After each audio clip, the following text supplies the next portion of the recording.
To ya magana auren nan? Ka ji ƙato. Lokaci sai ƙara lokaci sai ƙara towa yake. Zan je gurin ubana. Assalamu alaikum mahaifina. Mun yaya shirye nake yi. Yanzu ya shirye ke? To sai yanzu mu je a ɗaura. Sai ya bai rabe. Assalamu alaikum. Amma alaikum salam. Na kwana mu. Lafiya kalau. Na gijiya. Lafiya kalau. Ya jama'a. Lafiya lau wallahi. Kun matanki ne? Mata na ne bikin mu ya kusa ma. Allah. Allah. Ya alhamdulillah. Na kwana. Sunu.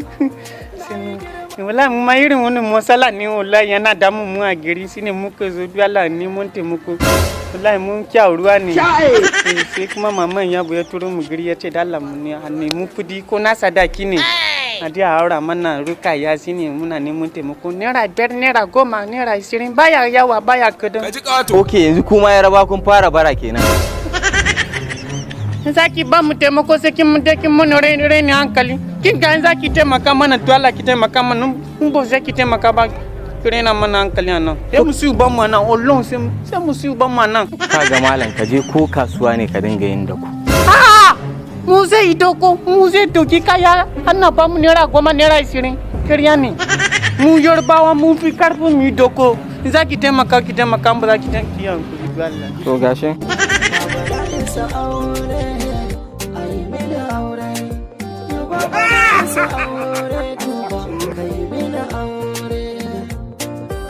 Rege ɗan gidan maman Iyabo.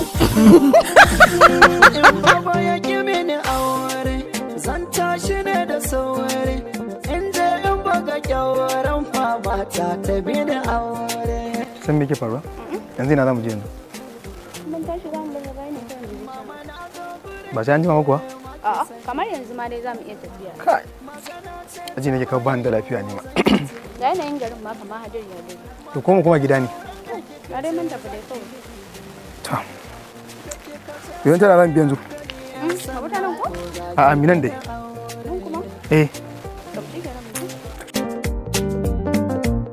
Yanzu na girma. Rege ɗan gidan maman Iyabo. Na yi hankali mamaki dube ne da kyau. Assalamu alaikum. Wa alaikum salam. Na kwana. Na gijiya. Jama'a. Ya mamanki. Kai? Ya kawunki ya yin yare ya kogore. Lafiya. Ya dan wanki. Lafiya. Ya kakanki. To wani irin masifa ne? Faman gaisuwa kake an samu ka ba shikenan ba? Kin gane ne? Ba wani abu ne ta kawo mu dole. Kamar yadda Allah ya taimaka miki ya hada ki da wannan yarinya mai kyau. Kin gariyan yarinya. Mu ma shi ne dole wallahi kin ga mu nan daga Ibadan. Maman Yabo ya ga mu mun girma mun balaga mun kawo mun zalin aure amma ba kudi a gari. Shine dole muna neman taimakon minera 10 minera 20. Sadaki ne muna nema ki taimaka ki muna aure dole. Kai yanzu in ba raina hankali ba ka ga muna tafi muna fira ka zo ka ce ai maka aure? Me yasa ba za ka je can garin Yarbawa na ka je a maka aure a can ba sai mu za ka zo Hausa ka ce maka aure? Kai ina ruwanki.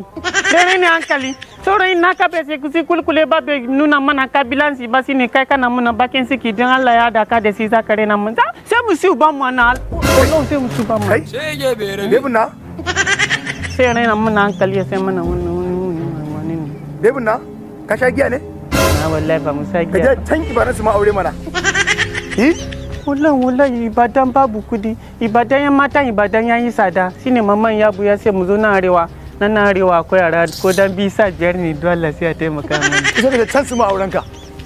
Baby ka ga Mu mutum tafi. daga alamu. Ah, kariya ne wallahi kariya ne bai kai sa kai ben nan wurin ba ka mana aure ba. Ko ka mana aure ko kuma ki ka aura mana wannan. Bebin da kake so? Yayi mana ne. Karka da mutu. Yayi mana. Karka da mu. Yana da kyau. Sai ka ban dauko sadaki. Yana da. Baran kawo sadaki. Okay, sadaki. Baran kawo. Ke shikenan. Ya ke shiki. Ke kare mu. Ai, zaure ka.